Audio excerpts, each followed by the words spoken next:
Hi friends, நீங்கள் பார்த்துக்கிட்டு இருக்கிறது மிஸ்ஸஸ் அன்பு சேனல். இன்றைக்கி நம்ம ஒரு குட்டி விளாக் பார்ப்போம். ஈவினிங் விளாக் காட்டலாம்னு இருக்கேன். ஃபஸ்ட் டைம் ஈவினிங் விளாக் பார்க்க போகிறோன்றனால சாமி படத்துலேருந்து ஆரம்பிக்கிறேன். பாருங்கள் ஃப்ரெண்ட்ஸ், பாருங்கள். இதான் நாங்கள் ஃபஸ்ட்டு வாங்கின மாடு. இப்போ ஒரு கண்டுக்குட்டி போட்டு 1 மந்த் ஆகுது. பாருங்கள், பால் குடிச்சிட்ருக்கு. நான் இப்போ தான் பால் கறந்து முடித்தேன். இப்போ ஒரு 5:30 இருக்கும் டைம். பாருங்கள், பால் கறந்து முடித்தோடனே கண்டுக்குட்டியை அவுத்து விட்டேன். அது வகுத்துக்கு குடிக்கட்டும்னு விட்டுட்டேன். பாருங்கள், இது வந்து 2வது ஈத்தில் போட்ட கண்டு. பாருங்கள் ஃப்ரெண்ட்ஸ், இது நான் போன வீடியோவில் காட்டின மாடு செகண்டு. அந்த மாடு வாங்கினதுக்கு அடுத்து இந்த கண்டுக்குட்டியிலே வாங்கிட்டோம். கண்டுக்குட்டியிலேருந்தே எங்கள் வீட்டில் தான் வளருது. இதோட 2 கண்டுக்குட்டி, அதாவது ஃபஸ்ட் ஈத்தில் போட்ட கண்டுக்குட்டியும் இப்போ போட்ட கண்டுக்குட்டியும் எங்கள் வீட்டில் வளர்ந்துக்கிட்டு இருக்குது. அதை இப்போ காட்டுறேன். பாருங்கள், இவங்க 2 பேரும் இந்த நிற்கிறாங்க. பாருங்கள், இவங்க பேர் பொண்ணு. செவலை கலரில் இருக்கவங்க. பொண்ணு இங்கே பாருங்கள், வா இந்தா. அது பிஸ்கட்னா உடனே திரும்பிடும். நம்ம பிஸ்கட் என் கையில் இல்லை.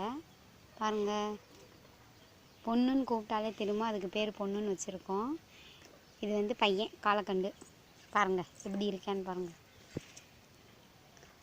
பாருங்கள், இப்போ தான் 2 மாட்லேயும் நான் பால் கறந்து முடித்தேன். பாருங்கள், நான் தான் கறப்பேன் பால் எப்பயுமே. என் ஹஸ்பண்ட் கறக்க மாட்டாங்க. ஃப்ரெண்ட்ஸ், மாட்டெல்லாம் பார்த்தீங்களா? இப்போ நம்ம மாட்டுகளுக்கு கூளம் பிடுங்க வந்திருக்கோம். கூளம் பிடுங்க போகிறோம். பாருங்கள், இது வெள்ளாட்டுக்குட்டி. இது போன வீடியோவில் காட்டின செம்பரி குட்டி. தூரம் அங்கே எங்கள் வீட்டு ராணி குட்டி படுத்துருக்காங்க. பாருங்கள், சாயந்தரத்தில் 5 to 6 மணி 6 மணிக்குள்ளே இந்த வேலையெல்லாம் நான் முடிச்சிருவேன். எப்பயுமே மினிமம் 1 hour அல்லது 7 மணி வரைக்கும். இந்த கூளத்தை வந்து என்னால் பிடுங்க முடியாது. ரொம்ப கஷ்டமாக இருக்குது. ரொம்ப இறுகிடுச்சு. இன்றைக்கி தான் நான் பிடுங்க வந்திருக்கேன். இல்லாட்டி எங்கள் ஹஸ்பண்ட் தான் வந்து பிடுங்குவாங்க.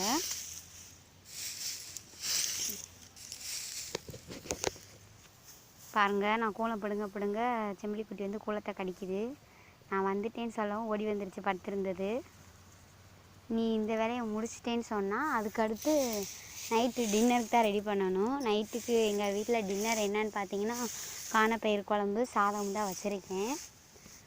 அதை என்னால் வீடியோ எடுத்து காட்ட முடியல. எங்கள் வீடு சின்ன வீடுன்றனால ஃபுல்லாக உள்ளே போய் வீடியோ எடுக்க முடியாது. டீப் க்ளீன் பண்ணுறதையும் என்னால் எடுக்க முடியலை. இன்னொரு நாள் உங்களுக்கு கண்டிப்பாக அந்த டீப் க்ளீன் எடுக்கிறதையும் கிச்சன் க்ளீன் பண்ணுறது எல்லாத்தையும் நான் உங்களுக்கு போட்டு காட்டுறேன். எங்கள் வீட்டில் இருக்க பெட் அனிமல்ஸ்லேருந்து எல்லாத்தையுமே உங்களுக்கு 2 வீடியோவாக போட்டிருக்கேன். பாருங்கள், இந்த வீடியோ உங்களுக்கு பிடிச்சிருந்துச்சுன்னா லைக் பண்ணுங்கள், ஷேர் பண்ணுங்கள், சப்ஸ்கிரைப் பண்ணிவிட்டு பக்கத்தில் இருக்க பெல் பட்டனை ப்ரெஸ் பண்ணிடுங்க. தேங்க்யூ.